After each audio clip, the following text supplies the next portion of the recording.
También vamos a ver los huesos. También vamos a ver que vamos a los músculos.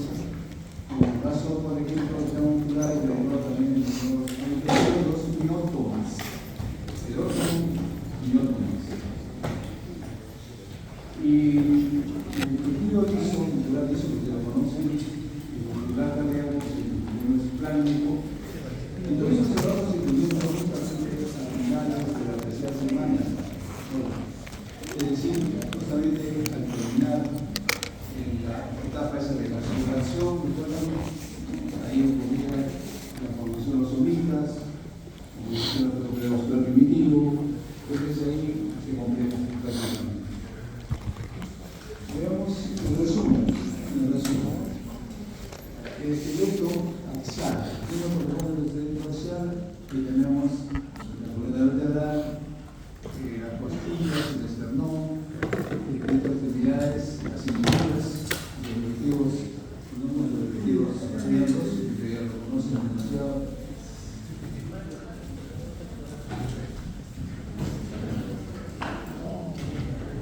Cuando entraron también el Señor les dijo, ¿no te parece? Y luego tenemos también ahí otro, que es el esqueleto de la cabeza. Es el esqueleto de la facial, el esternón, el retromente y el epilótomo de los orejas. Luego tienen ustedes acá estas unidades en el cuaderno, la gargantera. Y luego el esqueleto de la cabeza y luego la parte. Cráneo, borde, la base, así como los huesos faciales. En el caso del cráneo, borde y base del mesodermo. Y en el caso de los faciales, mesénquima y las tres laterales. Entonces, prácticamente tienen ustedes ahí el esbozo de todo lo que es el aparato locomotor, o sea, por el de los huesos, justamente del esqueleto. El otro que hay las funcionalidades. Mesodermo, justamente, ¿qué mesodermo es esto?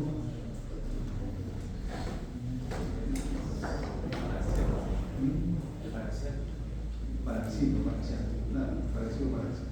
Bien, dos tipos de huesos que ustedes conocen, demasiado, ustedes lo conocen demasiado, es repetitivo, ¿no? Pero de todas maneras, hay dos tipos de huesos, los huesos planos y los huesos largos y cortos. Los huesos planos tienen un tipo de sedimentación intermembranosa o directa, y los huesos cortos y largos tienen un tipo de sedimentación indirecta. Vamos a decir rápidamente en esto. La directa, en mesénquima, comienza a realizar estas estructuras que lo conocen, que son las trabéculas óseas. Empieza a producirse una sustancia, la sustancia osteoide. Algunos osteoblastos, esto de acá, van a quedar incorporados en el interior de la trabécula para formar los osteoplastos que incorporan aquí a los osteocitos. Directa. Mesénquima, trabéculas, osteocitos. En cambio acá, la clasificación endocondral es indirecta porque primero es un proceso de condrificación, o sea, formación de cartílago, y luego ese cartílago va a ser reemplazado por el tejido óseo. Por eso se dice que es indirecto. Cartílago, hueso. Y por otro lado, mesénquima depende de las reglas óseas. Bien. Veamos la explicación directa. Ahí tenemos justamente lo que estamos hablando.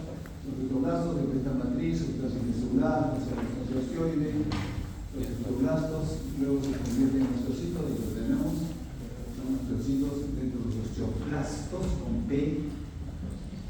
Y acá vemos cómo se va formando el hueso. Es un hueso no tan compacto. Como recuerdan ustedes, en los huesos hay una parte esponjosa y una parte compacta. La parte esponjosa justamente lo constituye esta osificación intramembranosa, es un hueso débil, que también se encuentra en los extremos de los huesos planos, pero tiene que haber una irrigación para que haya una osificación, tiene que haber irrigación de esta manera, los vasos sanguíneos importantes. En cambio, en el endocondral, es un modelo cartilaginoso. Si ustedes ven un tipo de cartílago divino, ahí se va a producir, ¿qué cosa? Se va a producir una osificación endocondral o indirecta. El primero es codificación y después es osificación.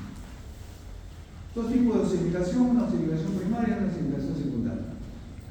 Osificación primaria, donde aparecen las diáfisis, los huesos largos, y prosigue luego la sífilis, pero ya en la vida postnatal, una vida postnatal. Ocurre la octava semana. Recuerda cuando hablamos del dolor embrionario al final, y aparecen los primeros centros de filiación, en los huesos largos. De ahí que también el tamaño del hígado va disminuyendo. ¿Por qué? Porque aparece ya la médula ósea. Entonces la función hematopoietica ya no es exclusiva del hígado, sino ya participa la médula ósea hasta el final, por supuesto. Luego tenemos el episodio de osificación secundaria, aparece en las epífisis, pero viene el periodo postnatal. Mientras haya cartílago en las epífisis, hay crecimiento del hueso. Una vez que se osificó totalmente epífisis, diálisis, prácticamente ya no hay más crecimiento, porque no hay cartílago. Entonces, mientras haya cartílago epifisiario o diafisiario, hay crecimiento del hueso, longitud, altura, grosor, etc. Y luego se va a ir reorganizando por la cavidad interna de la médula ósea, el hueso, que continúa toda la vida prácticamente. ¿No? Bien. La condrogénesis. ¿Qué es la condrogénesis? Es un viejo génesis de desarrollo, condrocartílago. Entonces aquí va a haber un proceso de una regulación endógena de la condrogénesis, ya con estas moléculas BMP, BMP5, 7, beta, beta, factor de crecimiento, transformador o transformante, beta, y otras moléculas de señalización. Perfecto. Entonces, ¿qué cosas tenemos? Una beta-catenina. La beta-catenina, en la vía de señalización canónica, WDT, desempeña una función clave de la formación del cartílago y los huesos. Resulta que las malformaciones óseas, que son un gran porcentaje después de las cardíacas, resulta que se originan muy rápidamente. Y cuando ya la criatura comienza a ir por natal, comienza ya a dar su primer paso, ahí se ve que puede ir hacia adentro el mandato, es el pie sambo, o pilobar, o hacia abierto, o pato, que es otra relación, como consecuencia de una mala codificación. Y esa codificación no se requiere nutrientes, madres gestantes que tienen déficit de nutrición van a tener problemas de sus niños o niñas en el nacimiento, o también presentación podálica, o presentación de hombro, o presentación de espalda. Todos esos son problemas que se presentan durante la gestación y que va a tener redundancia después en la vida postnatal. Entonces tiene que estar siempre bien grabado en el hipocampo. Siempre hay que pensar genéticamente. Si ustedes tienen un protocolo y ese protocolo no encaja lo que el diagnóstico que ustedes van a dar, allá eso es genético. Y efectivamente vamos a ver una serie de tenemos las moléculas que van a participar siempre la interacción epitelio-epidermis. Luego se produce la condensación, que es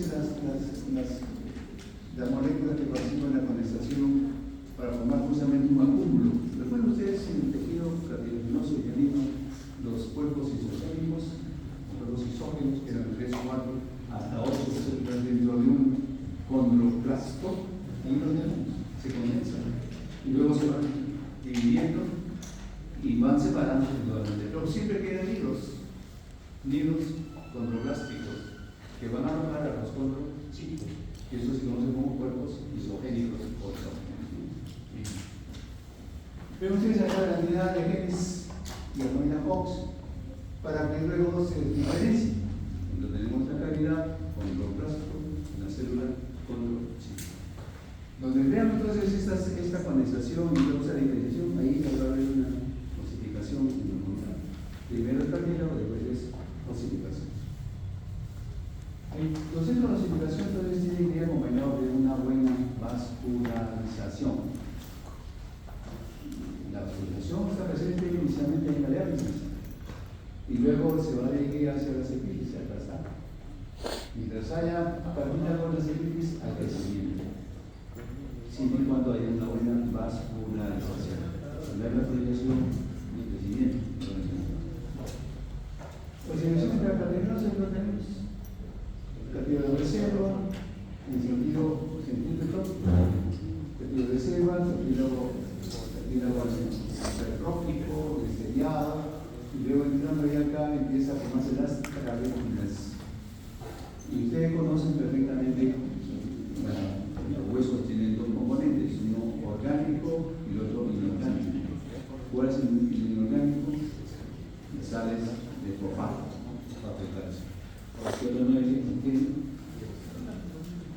y luego tenemos la otra parte que es la parte orgánica. ¿Cuál es la parte orgánica de los huesos? El colágeno. ¿Qué tipo de colágeno? Tipo 1. Tipo las colágenopatías o ausencia de colágeno 1 que van a ayudar a ese trastorno bastante raro y bastante grave, que es la osteogénesis imperfecta. Son niños de cristal. Cualquier golpecito, fractura. Cualquier caída, fractura. Bien. Y ahí tenemos entonces cómo se va produciendo pues, la situación intracartilaginosa o endocondral. ¿No? Son sinónimos. Bien. Un primer paso es la hipertrofia bajo la influencia del estrón, que es un gen importante. Y vamos a ver por qué es importante estos genes, porque vamos a ver un cuadrito interesante de muchas alteraciones óseas y genéticas. Por eso les decía en ese momento, si dentro del protocolo ustedes no encuentran diagnóstico presuntivo o diagnóstico definitivo, hay que pensar genéticamente. Y si es genético, el problema, desgraciadamente, ustedes saben perfectamente que no hay una solución al 100%. ¿Hay rehabilitación? Sí, por supuesto se puede rehabilitar, ¿no? Pero al 100% muy difícil. Ahí tenemos la osteocalcina, la osteonectina, la osteoproteína, que son justamente las proteínas óseas, que van a dar la consistencia justamente a qué tipo de hueso, ¿de mucoso o compacto? A compacto. Y van a aparecer ¿qué cosas? Las ostiones. ¿Qué son las ostiones? Los sistemas carazanos. Y ustedes ya conocen eso. El cronocráneo, la base. Los huesos de la base que conocen perfectamente, la parte occipital, pero el occipital tiene una porción endocondral y una porción intramembranosa, la base. Luego tiene ustedes el cuerpo de fenoides, el cuerpo de desmoides, alas menores y la porción petrosa y mastoidea del hueso temporal. Y el neurocráneo membranoso también tiene, por supuesto, ahí tienen ustedes el occipital, la porción intraparietal, que más los parietales, frontal, temporal, la porción escamosa. Luego tienen ustedes el fenoides, la porción esteroides y a las mayores de las fenoides. De esta forma entonces se va constituyendo pues, la base del cráneo cartilaginoso. Y ahí tienen ustedes el neurocráneo membranoso, la bóveda craneana. Tienen ustedes en colores, en rojo, somitas y somitómeros. Los somitómeros vienen a ser una porción de los somitas que van a formar justamente parte del hueso. Y ahí tienen ustedes el viscerocráneo cartilaginoso, la partida de Mecke. Recuerden que en la mascarilla, ustedes han visto ahí el cartílago de Mecke. Ese cartílago de Mecke no va a dar directamente a la rama ascendente de la mandíbula. Influye, induce al mesénquimo circundancia para que se formen las ramas del hueso de la mandíbula inferior. Por otro lado tenemos que, ya conocen esto, el primer arco faríngeo, el segundo arco faríngeo, hay músculos, hay derivados óseos, etc. Yo creo que eso es además darles el neurocráneo membranoso. Casi es importante. En un feto vamos a encontrar suturas. Ahí tienen ustedes las suturas. La sutura metópica o frontal, con su fontanela acá en el límite, la sutura coronal o coronaria, la estructura sagital, por manera posterior, el sagital y la estructura laniforme. Bien.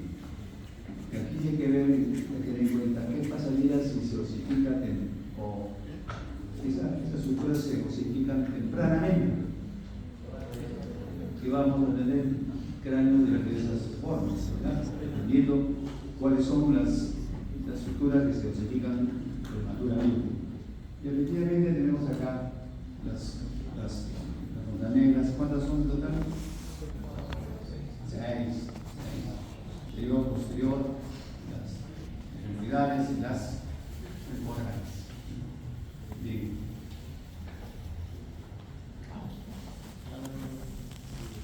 Los defectos craneofaciales de displasia cerebral. Eso es una displasia. Prefijo dis, alteración. Displasia tejido, alteración de tejido.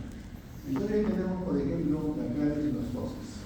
Es un cierre de las suturas. Por ejemplo, si se cierra tempranamente la sutura sagital, vamos a tener un cráneo medio ovoide que se conoce como escafocefálico. Y si se cierra tempranamente la sutura coronal, vamos a tener una acrocefalia o procefalia hacia arriba. Ahí lo tenemos. Las suturas, entonces tenemos esto que sería escafocefálico. Entonces se cerró prematuramente la sutura sagital. Tiene el aspecto medio ovoide. Si se cerró la otra sutura prematuramente la coronal, entonces cráneo hacia arriba. Acrocefalia. El prefijo acro significa altura. Aprofobia, ¿qué puede ser aprofobia? Temor hacia la altura. Inclusive cuando van en ascensor tienen ese temor. Empiezan a sudar, pasa así.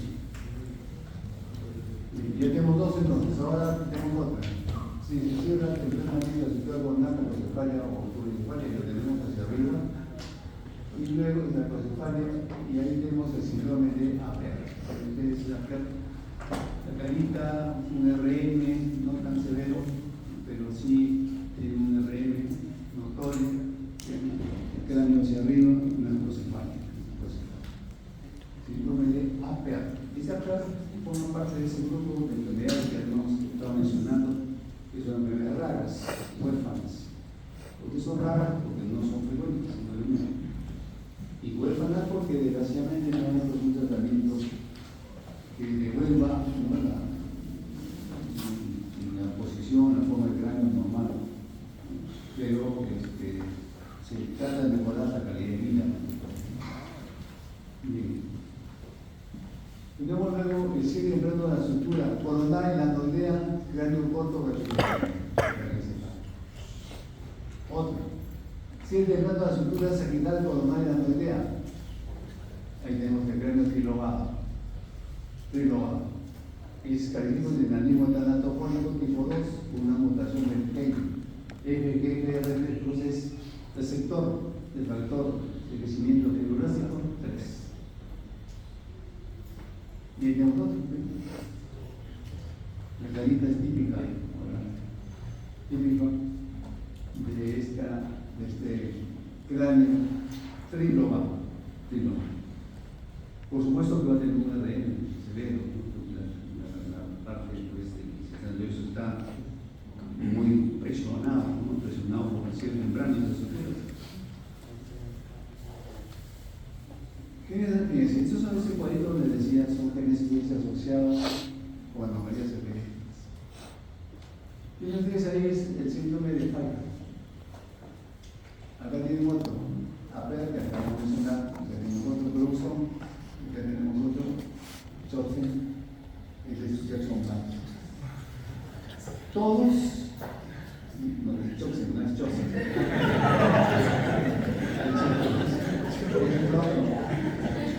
Otro,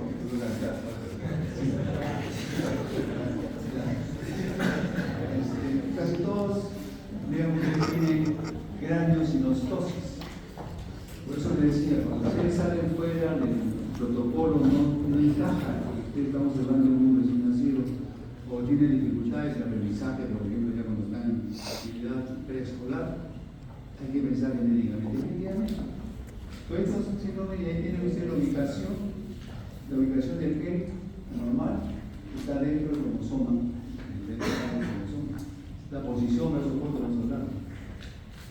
Siempre hay que pensar genéticamente. ¿Qué podría decir que una enfermedad del factor promotor ósea está ligado a un factor genético? De volver al 100% es muy difícil, pero sí se puede mejorar la calidad de vida. El efecto vesicular, primera semana, yema de los miembros, esta semana toma un modelo de cartílago hialino. ¿Qué más? Cada semana se crece el oral, lo superior, la diálisis, la primaria, y semana 12, osificación de miembros inferiores. Ven ustedes acá, este cuadrito es interesante para que se formen las extremidades, cualquiera que sean superiores o inferiores. Se necesita ahí un cuadrito, un proceso de inducción. Las interacciones moleculares relacionadas con el inicio de estado de extremidades. Y por papel importante, acá tenemos el ectodermo, acá tenemos el tubo yugular, y acá tenemos el mesodermo para excitar. Mesodermo, ectodermo, ahí está la interacción. Entonces, podemos decir pues, que en este caso, el ectodermo con el mesodermo se interaccionan y van a ir formando los esbozos del futuro miembro superior.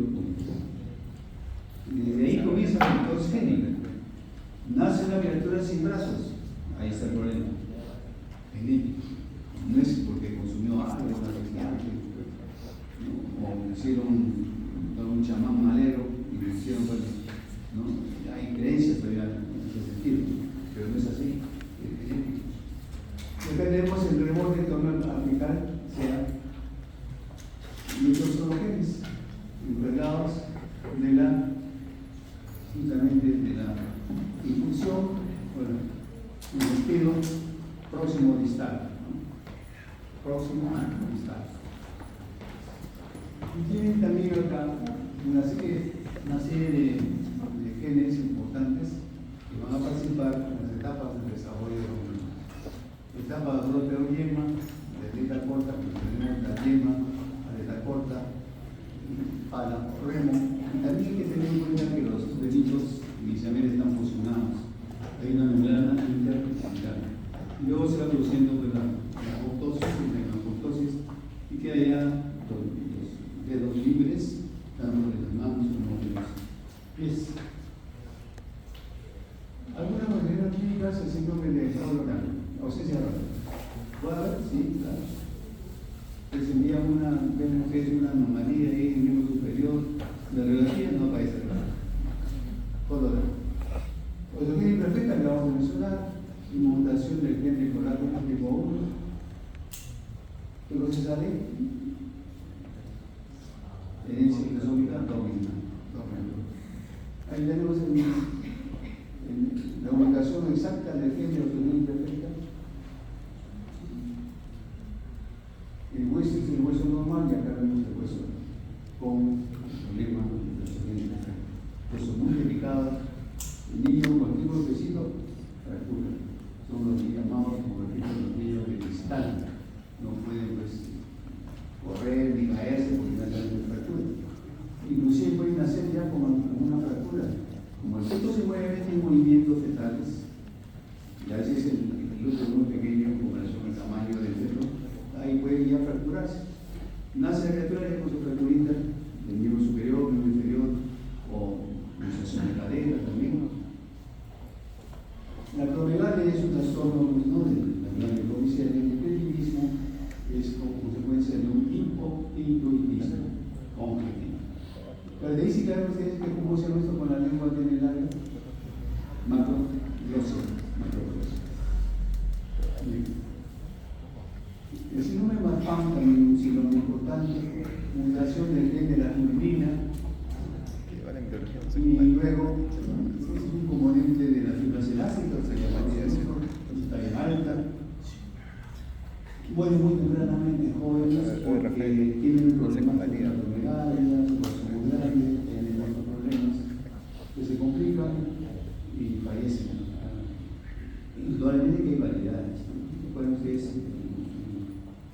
el fenómeno de las nació, rompió todos los récords, era un armado, pero podía nadar, no podía impedirse. Incluso estableció récord que no ha sido todavía igualado en las Olimpiadas. La dirección por de caer, no tiene acá, no encaja en la sacamos con eso cuando se presenta automáticamente o hay problemas en un momento cercano a la gimnasio.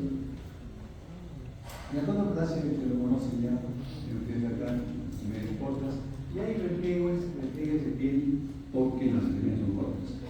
Es un trastorno también de reflejo, hemos dicho, receptor, factor de crecimiento, achondroplasia. En extremidades megamelia, falta parcial de una o más extremidades, megamelia. ¿Qué más tenemos? La focomelia, el pedacito nace directamente del hombro, foco, de foco. ¿Qué más tenemos? Amelia, media sin miembros. Y tenemos una cuadrimelia, sin miembros. Cuadrimelia. Y luego la micromelia, tanto los segmentos como muy pequeños. Y tenemos otro micromelia, pero siempre van acompañados de otros trastornos. ¿Qué es esto?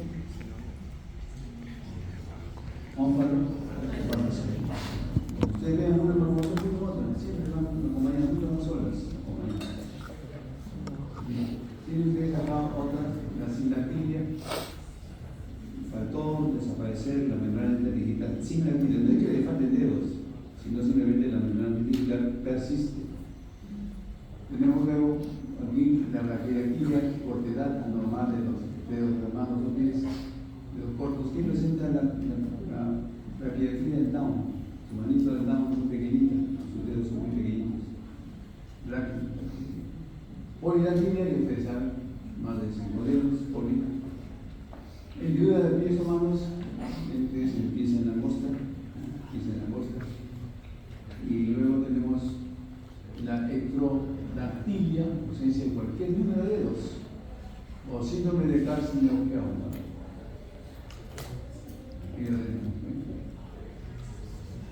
Faltó varios dedos. Desgraciadamente, puede influenciarse el problema, claro, pero también hay un problema de fondo, psicogénico, vergüenza de salir de la calle por lo vean, es algo no frecuente, o raro, una rareza. El enfermo muscular, ustedes conocen esto, el genético, el cardíaco, el liso. El genético de deriva mesodermo paraxil, somitas, que por su somita miótomo. Mesodermo, el músculo cardíaco, mesodermo esplácnico, que circunda al tubo cardíaco. Y luego el músculo liso, mesodermo esplácnico, que rodea el intestino. Pero también hay unos derivados musculares ectodérmicos, cuáles, por ejemplo, el músculo de la pupila, que otros, glándula sudorípara, la mamaria, músculo lector del pelo. También se consideran en algunos textos de mesectodermo, una combinación de mesodermo y ectodermo. Vale, mesectodermo. Regulación molecular, perdón, ¿qué cuántos músculos tenemos? Ustedes han visto cualquier de músculos, tendones, acción mecánica, ustedes demás de esos especialistas en el locomotor. Sin embargo, hay que mencionar que los músculos son derivados, mesodérmicos, tienen su control genético, de todas maneras, músculos de la parte ventral, músculos de la parte dorsal, músculos de la cabeza, músculos de la lengua, músculos del globo ocular, es decir, por todas partes del músculo. Entonces, el control genético es importante. Por ejemplo, el músculo del tronco, mesodermo, la región de miótomo, los somitas, músculos de extremidades, células precursoras biógenas en las yemas de las extremidades. Y células precursoras biógenas también, que van a dar lugar, pues, dependiendo si se trata de músculo flexor o músculo extensor. Si el músculo flexor, los mioblastos, se ubican en la parte anterior. Por ejemplo, ¿qué músculo flexor conocen en el miembro superior? El bíceps. ¿Qué músculo extensor? El tríceps. Entonces, flexores en los brazos en la parte anterior, los extensores en la parte posterior. Y eso facilita entonces los movimientos. Sin embargo, hay unos síndromes de la musculatura abdominal, por ejemplo, Rodebelia, que es el abdomen de la paz. No se ha formado la musculatura abdominal. Al no formarse la musculatura abdominal, prácticamente se puede palpar las intestinales, está desprotegido prácticamente. ¿Cuántos músculos abdominales tenemos? 8 pocos, ¿no? O 4, 6, 8. ¿Sí? Pero algunos que son cheleros, un guardantino tremendo, ¿no? Exceso líquido. Ustedes, miren, músculo nada. Y la pared de movimiento suele ser tan delgada que los dos no pueden verse y palparse con mucha facilidad. Si no es polar, ¿conoces si no es polar? ¿Qué falta ahí? En el caso de la mujer sí hay problema, porque no se pone la normal, no tiene educación, estéticamente también hay problema. ¿Puede meterse en el varón? Claro, también. Pero el varón como que pasa desapercibido porque, bueno, el varón no tiene lo que varón le falta, pero no tiene ningún problema porque si no crece la plana mamá no hay problema. Pero la mujer sí, la lactancia es importante. Síndrome de Polanyi. La tortícolis congénita es una contracción, ¿no? Así nace la criatura, ¿no? No es como cuando uno duerme mal, ustedes han amanecido acá, el frío que se congela, el músculo se contrae. Es un dolor de tortícolis, pero es congénito. Y así la artrogriposis múltiple congénita, pero ustedes acá, las diferentes articulaciones tienen problemas, ¿no? De las articulaciones, ¿qué tipo de articulaciones son móviles? Y la distrofia muscular, esas son hereditarias. Y transmite la enfermedad la mamá, al hijo, la mujer, solamente es portadora. ¿Cómo se me han dicho que qué músculos son estos acá? Usted ve una criatura con un gastronomio hipertrófico sin que haya realizado ninguna actividad muscular, pensar genéticamente. Es una síndrome de distrofia muscular de Duchenne. Poco a poco va perdiendo la contextura del músculo y llega un momento que tiene que tratar de contrarrestar los efectos, ¿no? De la presión homoférica. Entonces se trata de buscar una posición. Efectivamente son los movimientos del Gower. Inclusive para recoger algo del piso tienen que ser muchos esfuerzos para poder recogerlo, porque no le responden los músculos. Llega un momento que ya no pueden más, tienen una serie de ruedas y mueren muy jóvenes. ¿Por qué? Porque saben perfectamente todo el tracto gastrointestinal formado con músculo liso. Como acá falta la distrofina, que es una proteína importante, entonces no se puede alimentar. El corazón muscular, todo se complica, mueren muy tempranamente, jóvenes, 20 días. Estamos entonces en la